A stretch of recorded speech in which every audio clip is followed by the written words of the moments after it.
নমস্কার বন্ধুরা, শুরু করছি নিফটি এবং ব্যাঙ্ক নিফটি অ্যানালাইসিসের সঙ্গে।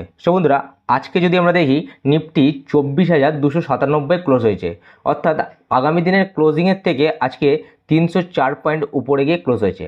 অর্থাৎ আমরা যে লেভেলটা বারবার বলেছিলাম সেটা ছিল 24,055। এই লেভেলের নিচে যদি নিফটি ক্লোজ দেয় তাহলে সেখান থেকে নিফটি আসতে পারে 23,655 এই লেভেল পর্যন্ত। যদি আমরা দেখি যে গত দুদিনে নিফটি রেড ক্যান্ডেলে ক্লোজ দিয়েছে, কিন্তু একবার 23,800 লেভেলের কাছে চলে এসেছিলো, কিন্তু সেখান থেকে কোনো ক্যান্ডেলে ক্লোজ দিতে পারেনি। যদি এই ক্যান্ডেলে ক্লোজ দিত অর্থাৎ 24,055 লেভেলের নিচে একটা ক্যান্ডেলে ক্লোজ দিত এবং নেক্সট দিন যদি তার পরের দিনও যদি একটা ক্যান্ডেলে ক্লোজ দিত ওই 24,055 লেভেলের নিচে, তাহলে সেখান থেকে নিফটি কোথায় যেত? 23,655 এই লেভেল পর্যন্ত। কিন্তু আমরা আজকে কী দেখলাম যে নিফটি গ্যাপ আপ ওপেন হয় এবং গ্যাপ আপ ওপেন হয়ে উপরেই প্রায় 134 একটা রেঞ্জ তৈরি করে, এই রেঞ্জের মধ্যেই সারাদিন ইন্ট্রাডে বেসিকে ঘোরাফেরা করতে থাকে। ঠিক আছে, আগামী দিনে নিফটি কতদূর যেতে পারে? তাহলে আমরা যখন কালকে দেখিয়েছিলাম যে নিফটির 50 EMA, অর্থাৎ এই গ্রিন লাইনটা 50 EMA আর ইয়েলোটা হচ্ছে 100 EMA, কী দেখিয়েছিলাম যে যখনই নিফটি এই 50 EMA-কে টাচ করেছে সেখান থেকে কি করেছে নিফটি প্রায় আবার তার উপরে চলে গেছে। যখনই নিফটি তার এই 50 EMA-কে টাচ করেছে, তাহলে আমরা কী দেখেছিলাম যে যখনই নিফটি এই 50 EMA-কে টাচ করেছে আবার সেখান থেকে উপরে চলে গেছে। কিন্তু একমাত্র যেদিন আমাদের ভোটের রেজাল্ট ছিল সেদিন নিফটি 50 কী করেছে 50 EMA এবং 100 EMA-কে কী করে ব্রেক করে, কিন্তু তার দুদিনের মধ্যে সেখান থেকে উপরে যায়। এবং লাস্ট ডেতেও আমরা কী দেখলাম যে নিফটি 50 কী করেছে, তার যে 50 EMA সেটাকে টাচ করেছে এবং সেখান থেকে এখন উপরে যাচ্ছে। ঠিক আছে, নিফটি আগামী দিনে কতদূর পর্যন্ত যেতে পারে? আগামী দিনে নিফটি কত পর্যন্ত যেতে পারে তার জন্য আমি এখানে কি করব, তার জন্য আমি এখানে ফিবোনাচি রিট্রেসমেন্ট চার্টটা লাগিয়ে নেব। তো ফিবোনাচি রিট্রেসমেন্ট চার্টটা যদি লাগাই তাহলে কি দেখতে পাচ্ছি এখানে যে নিফটি তার যে 0.23 লেভেল, সেই লেভেলের কাছে একটু ব্রেক করে কিন্তু সেখান থেকে আবার রিভার্সাল নিয়েছে। এখান থেকে নিফটির নেক্সট রেজিস্ট্যান্স কী হতে পারে? এখান থেকে নিফটির রেজিস্ট্যান্স হতে পারে 24,622, অর্থাৎ আগামী দিনে দু একদিনের মধ্যে নিফটি 24,622 এই লেভেল পর্যন্ত যেতে পারে আর এখানে গিয়ে একটা রেজিস্ট্যান্স পেতে পারে। ওকে, এখন যদি আমরা ব্যাঙ্ক নিফটির চার্টটা ওপেন করে নিই, তো ব্যাঙ্ক নিফটির চার্টটা ওপেন করলে কি দেখতে পাচ্ছি? তো ব্যাঙ্ক নিফটির চার্টে দেখতে পাচ্ছি ব্যাঙ্ক নিফটি আজকে ক্লোজ করেছে 50,119-এ, অর্থাৎ আগের দিনের তুলনায় আজকে 370 পয়েন্ট উপরে গিয়ে ব্যাঙ্ক নিফটি ক্লোজ করে। আজকে যদি দেখি ব্যাঙ্ক নিফটি একটা কী ক্যান্ডেল তৈরি করেছে, একটা হ্যামার ক্যান্ডেল তৈরি করেছে এবং সেটাকে যদি দেখি প্রায় তার ডাউন ট্রেন্ডে হ্যামার ক্যান্ডেলটা তৈরি হয়েছে। এখন নিফটি যদি হ্যামার ক্যান্ডেলের উপরে একটা ক্যান্ডেলে ক্লোজ দেয়, এখান থেকে কতটা উপরে যাওয়ার সম্ভাবনা আছে? অর্থাৎ এখানে বেশ কিছুদিন যেখানে কনসলিডেট করেছিল সেটা কত লেভেলটা 51,222 এই লেভেল পর্যন্ত যাওয়ার সম্ভাবনা আছে ব্যাঙ্ক নিফটি। ঠিক আছে, আর যদি এই 51,222 লেভেলের কাছে যাওয়ার পরে ব্যাঙ্ক নিফটি কিছুদিন হোল্ড করে এবং সেখান থেকে যদি উপরে যায় তাহলে নেক্সট তার সাপোর্ট হতে পারে 52, নেক্সট তার রেজিস্ট্যান্স হতে পারে 52,000। ঠিক আছে, আমরা আগের দিন দেখালাম কি যে ব্যাঙ্ক নিফটি যখনই এই 100 EMA-কে টাচ করেছে সেখান থেকে অনেকটা উপরে গেছে, অর্থাৎ ব্যাঙ্ক নিফটি 100 EMA-কে টাচ করার পরে সেখান থেকে আবার বাউন্স ব্যাক করে উপরে গেছে। আমরা আজও দেখলাম যে ব্যাঙ্ক নিফটি ঠিক 100 EMA-তে কী করেছে, সাপোর্ট নিয়েছে, সেখান থেকে উপরে গেছে। এখন যদি এখানে বেশ কিছুদিন কনসলিডেট করার পরে নিচে পড়ে তাহলে সেখান থেকে কত দূর আসতে পারে? তাহলে 49,222 এই লেভেল পর্যন্ত আসতে পারে। ঠিক আছে, তো এখন দেখার বিষয় ব্যাঙ্ক নিফটি এখান থেকে বাউন্স ব্যাক করে কি নিচে পড়ে, কেমন? সো বন্ধুরা, আজকে আমি যে চারটে স্টক নিয়ে কথা বলবো সেই চারটে স্টকের মধ্যে কোনো স্টক তার অল টাইম হাই অর্থাৎ একটা মাল্টি ইয়ার ব্রেকআউটের কাছাকাছি এসেছে, আবার কোনো স্টক তার সুইংয়ের কাছাকাছি এসেছে, অর্থাৎ 52 উইক সুইংয়ের কাছাকাছি এসেছে, সেটাকে ব্রেকআউট করার চেষ্টা করছে, সেখান থেকে একটা ভালো মুভ দেওয়ার সম্ভাবনা আছে। সো বন্ধুরা, এই চারটে স্টক যেগুলো আলোচনা করবো সেইগুলো আপনি আপনার র্যাডারে রাখতে পারেন, কারণ এই দুদিনের ফলে সেই স্টকগুলো কিছুটা নিচে পড়েছিল কিন্তু এটা ভালো পারফরমেন্স করার সম্ভাবনা আছে। যদিও এটা কোনো রেকমেন্ডেশন নয়, এটা কেবলমাত্র এডুকেশনাল পারপাস। আপনি এই স্টকগুলোকে আপনার ওয়াচ লিস্টে রাখতে পারেন এবং স্টাডি করতে পারেন। সো দেখে নেওয়া যাক আমাদের লিস্টে আজকে প্রথম স্টকটা। সো বন্ধুরা, আমাদের লিস্টের আজকে প্রথম স্টকটির নাম হচ্ছে ম্যাস্টেক লিমিটেড। সো আমি এখানে ম্যাস্টেক লিমিটেডের মান্থলি টাইম ফ্রেমটা ওপেন করে নিয়েছি। তো মান্থলি টাইম ফ্রেমে কি দেখতে পাচ্ছি? তো মান্থলি টাইম ফ্রেমে দেখতে পাচ্ছি এই স্টকটা তার অল টাইম হাই লাগিয়েছিল 2021 সালে কত টাকা? 3,669 টাকা। তার অল টাইম যে হাই লাগিয়েছিল সেটা কত? 3,669 টাকা। তাহলে সেখান থেকে স্টকটা কী হয়, সেই জায়গায় স্টকটা ঠিক এই লেভেলে এসে প্রায় 7 থেকে 8 মাস কী করে কনসলিডেট করে, 7 থেকে 8 মাস কনসলিডেট করে। সেখান থেকে এই কনসলিডেটকে যখন ব্রেক ডাউন করে এবং সেখান থেকে অনেকটা নিচে পড়ে। এখন আমরা যদি দেখি স্টকটা নিচে পড়ার পরে ঠিক এই জায়গায় সাপোর্ট নিয়ে আবার উপরে যাওয়ার চেষ্টা করছে এবং উপরে গিয়ে ঠিক যে এই লেভেলটা, যে লেভেলের কাছে প্রথমবারে কী করেছিল সাপোর্ট পেয়েছিল এবং সেখান থেকে ব্রেক করেছিল, এখন সেই লেভেলটার কাছে কী পেয়েছে, এখন রেজিস্ট্যান্স পেয়েছে। রেজিস্ট্যান্স পেয়ে এবং আমরা যদি ক্যান্ডেলে দেখি একটা বেশ কিছুদিন ধরে এখানে কী করছে, কনসলিডেট করছে। ওকে, এবং আমরা যদি এখান থেকে একটা ট্রেন্ড লাইন টানি তাও দেখবে একটা ট্রেন্ড লাইনের সাপোর্ট নিচ্ছে। এখানে আরেকটা জিনিস দেখার বিষয় আছে বন্ধুরা, যদি আমরা দেখি একটা, আমরা এই সাপোর্ট লাইনটাকে যদি একটা টানি লাইন টানি তাহলে কি দেখবো, এইটা একটা মান্থলি ফ্রেমে কাপ অ্যান্ড হ্যান্ডেল প্যাটার্ন তৈরি করেছে। ঠিক আছে, তাহলে কাপ অ্যান্ড হ্যান্ডেল প্যাটার্ন তৈরি করেছে, তাহলে কাপ অ্যান্ড হ্যান্ডেল প্যাটার্ন যদি কোনো স্টকে তৈরি হয় সেখান থেকে স্টকটা প্রায় অনেকটা উঁচুতে যাওয়ার সম্ভাবনা আছে। সেটা কত পার্সেন্ট উপরে যেতে পারে সেটা আমরা যদি দেখে নিই তাহলে কি দেখবো, তাহলে আমরা যদি এর প্রাইস রেঞ্জটা দেখে নিই তাহলে এই লেভেল থেকে কত পার্সেন্ট, সেটা 42%। এবং যদি এটা ব্রেক করে এই লেভেলটাকে তাহলে সেটা 4128 লেভেল পর্যন্ত যেতে পারে। ঠিক আছে, যদিও আমাদের প্রথম টার্গেট থাকবে তার অল টাইম হাই, অর্থাৎ সেটা কত, সেই লেভেলটা আমি যদি এখানে লাইন চার্টে দেখে নিই তাহলে সেটা দেবো কত, সেটা আমাদের প্রথম টার্গেট থাকবে 3302। যদি এই স্টকটা তার যে এই লেভেলটা, সেই লেভেলটা কত 2920, এই লেভেলটাকে ব্রেক করে, 2920 এই লেভেলটাকে ব্রেক করলে এখান থেকে স্টকটা কতদূর পর্যন্ত যেতে পারে, 3320 এই লেভেল পর্যন্ত যেতে পারে। যদি আমি এটার প্রাইসটা রেঞ্জটা ক্যালকুলেট করি তাহলে কত দেখবো, কত পার্সেন্ট, প্রাইস এটে 14 থেকে 15% উপরে যেতে পারে। ঠিক আছে, এখন আমি স্টকটার উইকলি টাইম ফ্রেমটা একবার ওপেন করে নেবো। তো উইকলি টাইম ফ্রেমে কি দেখছি, তো উইকলি টাইম ফ্রেমে দেখতে পাচ্ছি স্টকটা এই জায়গায় 3বার রেজিস্ট্যান্স পেয়েছিল, দেখতে পাচ্ছি কত, এই জায়গায় 1বার 2বার 3বার রেজিস্ট্যান্স পেয়েছিল, সেখান থেকে নিচে পড়ে, নিচে পড়ার পরে ডবল বটম তৈরি করে, ডবল বটম তৈরি করার পরে সেখান থেকে আবার বাউন্স ব্যাক করে হায়ার হাই প্যাটার্ন তৈরি করতে করতে উপরে গেছে। আর আমরা যদি এখান থেকে একটা ট্রেন্ড লাইন টানি তাহলে কি দেখতে পাচ্ছি, এই ট্রেন্ড লাইনে এসে স্টকটা একবার এখানে সাপোর্ট নিয়েছিল, সেখান থেকে আবার হায়ার হাই প্যাটার্ন তৈরি করতে উপরে যাচ্ছে। এখন স্টকটা তার যদি এই যে লেভেল কত, সেটে 2850 এই লেভেলটাকে ব্রেক করে উপরে যায় তাহলে এখান থেকে তার অল টাইম হাই যাওয়ার সম্ভাবনা আছে। ঠিক আছে, সো বন্ধুরা এই স্টকটাকে আপনারা আপনাদের ওয়াচ লিস্টে রাখতে পারেন। আমাদের লিস্টের আজকে দ্বিতীয় স্টকটির নাম হচ্ছে general insurance corporation of India limited. আমি যদি এখানে জেনারেল ইন্স্যুরেন্স কর্পোরেশন লিমিটেড অর্থাৎ জিআইএস এর যদি মান্থলি টাইম ফ্রেমটা ওপেন করি সেখানে কি দেখতে পাচ্ছি যে মান্থলি টাইম ফ্রেমে 2017 সালে এই স্টকটি অল টাইম হাই ছিল 449 টাকা। সেখান থেকে স্টকটা অনেকটা নিচে পড়ে, যদি আমি পার্সেন্টেজ ওয়াইজ দেখি কত পার্সেন্ট নিচে পড়ে, প্রায় 77% নিচে পড়ে যায়। কিন্তু বর্তমানে একবার কত ফেব্রুয়ারি মাসে অর্থাৎ 24শে ফেব্রুয়ারি মাসে একবার ব্রেকআউট করার চেষ্টা করে এই লেভেলে, কিন্তু মান্থলি টাইম ফ্রেমে সেই ব্রেকআউট কী করে সাস্টেন করতে পারেনি, অর্থাৎ সাস্টেন হয়নি, অর্থাৎ একটা ভালো ক্যান্ডেল তৈরি হয়নি, একটা দোজি ক্যান্ডেলের মতো তৈরি হয়ে গেছিলো। তারপরে সেখান থেকে আবার দেখছি হায়ার প্যাটার্ন তৈরি করে তার অল টাইম হাইয়ের কাছে এখন যাচ্ছে।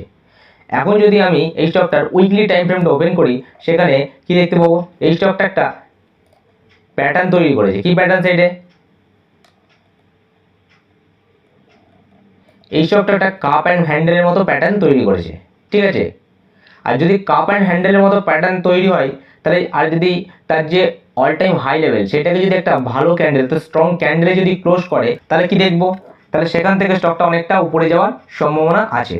কত পার্সেন্ট উপরে যেতে পারে, যেতে পারে যদি দেখি আমরা 76%, অর্থাৎ এখন চলছে 389, সেখান থেকে স্টকটা কত যেতে পারে, প্রায় 791, অর্থাৎ 750 টাকার উপরে স্টকটা যেতে পারে, প্রবাবিলিটি আছে যাওয়ার। ঠিক আছে, যেহেতু যদি কাপ অ্যান্ড হ্যান্ডেল প্যাটার্নকে ব্রেক করে এবং তার অল টাইম হাইকেও ব্রেক করে তাহলে যাওয়ার সম্ভাবনা আছে। এখন আমি উইকলি টাইম ফ্রেমে যদি দেখে নিই কি দেখবো, তো এই স্টকটা এখানে একবার নিচে পড়ে, সেখান থেকে আবার কি করছে, রিকভার করে, অর্থাৎ বায়ার্সরা অ্যাক্টিভ হয়ে যাওয়ার পরে আবার তার অল টাইম হাওয়ার কাছে যাচ্ছে।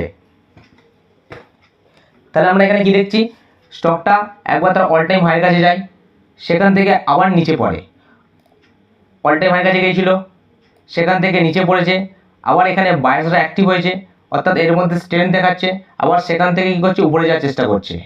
এখন যদি এই স্টকটা তার যে অল টাইম হাই সে লেভেলটা কত, তার যে অল টাইম হাই সেটা 441।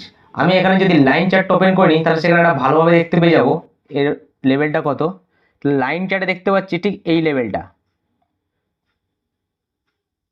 418, 418, আমরা 426 এটাকেও ধরতে পারি, অর্থাৎ 426 এই লেভেলটাকে যদি ব্রেক করে তাহলে এখান থেকে আরও অনেকটা উপরে যাওয়ার সম্ভাবনা আছে। ঠিক আছে, সো বন্ধুরা এই স্টকটাকে আপনারা আপনাদের ওয়াচ লিস্টে রাখতে পারেন। এই স্টকটা কখন দুর্বল হয়ে যাবে, যদি তার যে এই যে লেভেল, এই লেভেলটা কত 378, যে লেভেলের কাছে বেশ কিছুদিন ধরে কনসোলিডেট করছে উইকলি টাইম ফ্রেমে 374, 75 এই লেভেলের নিচে যদি একটা ক্যান্ডেলে ক্লোজ দেয়, যদি ডে ক্যান্ডেলে ক্লোজ দেয়, ক্লোজিং দিতে হবে, অর্থাৎ ক্লোজিং না হলে কিন্তু এটা উপরে যাওয়ার সম্ভাবনা থাকবে, অর্থাৎ ক্লোজিং দিলে তবে এটা নিচে যাবে। যদি ক্লোজিং দেয় তাহলে সেখান থেকে নিচে যাওয়ার সম্ভাবনা আছে। ঠিক আছে, নিচে যাবে বলতে যে খুব বেশি নিচে পড়বে সেটা নয়, অর্থাৎ 315 এই লেভেল পর্যন্ত আসতে পারে। কেমন, কারণ এখন মার্কেটের অবস্থা খুব একটা ভালো নয়, অর্থাৎ আজকে মার্কেট যদিও একটা ভালো গ্রোথ দেখিয়েছে, তবুও বলতে পারি যে যদি আসে 315 লেভেল পর্যন্ত যেতে পারে। সো বন্ধুরা আমাদের লিস্টের আজকে তৃতীয় স্টকটির নাম হচ্ছে ICICI Prudential life insurance corporation limited. আমরা আইসিআইসিআই প্রুডেন্সিয়ালের উইকলি টাইম ফ্রেমটা ওপেন করে নিয়েছি। তো উইকলি টাইম ফ্রেমে দেখতে পাচ্ছি যেটা যে 2021 সালে তারা অল টাইম হাই লাগিয়েছিল 724 টাকা, সেখান থেকে স্টকটা নিচে পড়ে এবং একটা inverted head and shoulder pattern তৈরি করে, এবং যখন এই ইনভার্টেড হেড অ্যান্ড শোল্ডার প্যাটার্নটা ব্রেক করে সেখান থেকে স্টকটা কতদূর উপরে যায়, সেখান থেকে এখনও পর্যন্ত স্টকটা প্রায় 20% রিটার্ন দিয়ে দিচ্ছে বেশ কিছু দিনের মধ্যে। ঠিক আছে, এখন কি করছে, তার অল টাইম হাইয়ের কাছে গিয়ে কনসলিডেট করছে। দুদিন মার্কেট পড়েছে, দুদিন মার্কেট পড়লেও কিন্তু এই স্টকটা খুব একটা বেশি নিচে পড়েনি। এখন আমরা যদি এর ডে টাইম ফ্রেমটা ওপেন করি সেখানে কি দেখতে পাচ্ছি, তো ডে টাইম ফ্রেমে দেখতে পাচ্ছি এই স্টকটা ঠিক অল টাইম হাইয়ের কাছে এসে এখন কনসলিডেট করছে। এখন যদি আপনি এই স্টকটাতে এন্ট্রি নেন তাহলে আপনার এন্ট্রি পয়েন্ট কী হতে পারে, তার অল টাইম যে হাই লাগিয়েছে 740 এই লেভেলটা যদি একটা ক্যান্ডেলে ব্রেক করে এখানে একটা আপনি এন্ট্রি নিতে পারেন, যদিও এটা কোনো রেকমেন্ডেশন নয়, এটা কেবলমাত্র এডুকেশনাল পারপাস। ঠিক আছে, সো আমরা যদি আরও দেখি একটা নিচে থেকে যদি একটা ট্রেন্ড লাইনটা নিই সেখানে কি দেখতে পাচ্ছি, এই যে ট্রেন্ড লাইনটা, যদি এই ট্রেন্ড লাইনের কাছে একবার আসে, যদিও আসার সম্ভাবনা খুবই কম, যদি এই ট্রেন্ড লাইনের কাছে আসে তাহলে যদি এই ট্রেন্ড লাইনের কাছে একবার আসে এবং সাপোর্ট নেয় সেখানে আপনি একবার বাইংয়ের অপরচুনিটি পেতে পারেন। ঠিক আছে, যদি দুদিন আগে যে লো লাগিয়েছিল 696 এই লেভেলটা একটা ভালো বাইংয়ের অপরচুনিটি ছিল, সেখান থেকে আজকে অলরেডি 3.5% রিটার্ন দিয়ে দিয়েছে। ঠিক আছে, এখন যদি স্টকটা এই যে লেভেল সেটা কত 700 এই লেভেলের নিচে যদি একটা ক্যান্ডেলে ক্লোজ দেয় এখান থেকে শর্ট টার্মের জন্য স্টকটা কী হয়ে যাবে, উইক হয়ে যাবে। ঠিক আছে, সো বন্ধুরা এই স্টকটিকে আপনারা আপনাদের ওয়াচ লিস্টে রাখতে পারেন, যদিও এখন একটু স্টপ লস মেনটেন করে চলতে হবে, কেননা এখন মার্কেটের অবস্থা খুব একটা ভালো নয়, কারণ মার্কেট যেভাবে নিচে পড়ছে একদিন নিচে উপরে উঠছে এবং বিশ্ববাজারের অবস্থা খুবই খারাপ। ঠিক আছে, কখনো জাপানের যে অবস্থা বা আমেরিকা রিসেশন বিভিন্ন কারণের জন্য এখন বাজারের অবস্থা খুব একটা ভালো নয়, তাই এখন বাজারে লামসাম বেশি ইনভেস্ট না করাই ভালো। আপনার যে পুঁজি আছে তার থেকে 25% বা 10% ইনভেস্ট করাই ভালো। ঠিক আছে, টাকা বাঁচিয়ে রাখুন, যখন আবার মার্কেট স্টেবল হয়ে যাবে একটা সময় পরে তখন আবার ইনভেস্ট করবেন। ঠিক আছে, বা সুইং ট্রেডিং করবেন। আর আপনি যদি এখন ট্রেডিং করতে চান অবশ্যই ট্রেডিং করলে সেখানে আপনাকে স্টপ লস অবশ্যই মেনটেন করতে হবে। ঠিক আছে, আর যদি আপনি ইনভেস্টমেন্ট করেন তাহলে ইনভেস্টমেন্ট চালিয়ে যেতে পারেন, কারণ সেখানে কোনো প্রবলেম হওয়ার সম্ভাবনা নেই। কারণ দুদিন আগে যে একটা ভিডিও বানিয়েছি বাজার ক্র্যাশের সময়, সেই ভিডিওতে দেখিয়েছি যে বাজার যদিও ক্র্যাশ হয় সেখান থেকে রিকভার করার সম্ভাবনা কতটা বেশি।